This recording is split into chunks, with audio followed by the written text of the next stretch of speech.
ماذا لو كانت مفاتيح السلام في ليبيا تمر عبر المغرب؟ بلد لا يتدخل بالسلاح، بل بالكلمة الطيبة وبالنية الصادقة.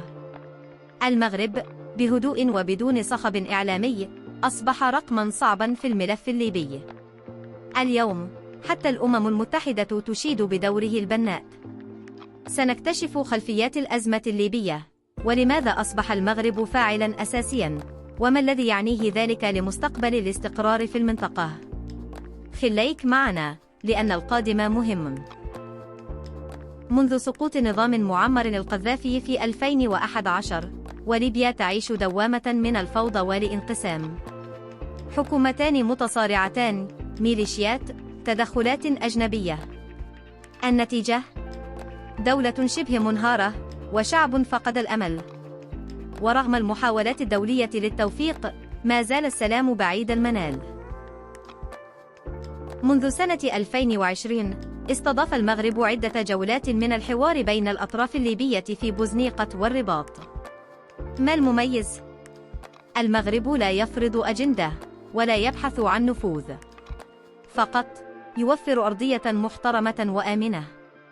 ولهذا الليبيون تحدثوا واستمعوا لبعضهم البعض. ستيفاني خوري، الممثلة الخاصة للأمين العام للأمم المتحدة، وصفت الدور المغربي بالبناء والهادئ والمفيد جدا. إشادة رسمية تؤكد أن ما يفعله المغرب ليس مجرد مجاملة دبلوماسية. ليبيا ليست مجرد دولة في أزمة، بل مركز صراع بين قوى إقليمية. تركيا تدعم طرفاً، مصر تدعم طرفاً آخر، والجزائر تراقب وتطمح. في وسط هذا، المغرب يتحرك بنهج مختلف تماماً. لا يسعى لتقسيم الكعكة، بل لتقريب وجهات النظر. المغرب يؤمن أن الحلول في إفريقيا يجب أن تكون نابعة من إفريقيا. والمبادرة المغربية تعكس هذا التوجه: هدوء، احترام، وبدون استعراض عضلات. ما يقوم به المغرب في الملف الليبي ليس صدفة، بل هو تجسيد لسياسة خارجية متزنة. سياسة تؤمن أن الاستقرار في المنطقة يخدم الجميع. وهنا المغرب يربح الاحترام، يعزز موقعه، ويبني صورة دبلوماسية قوية.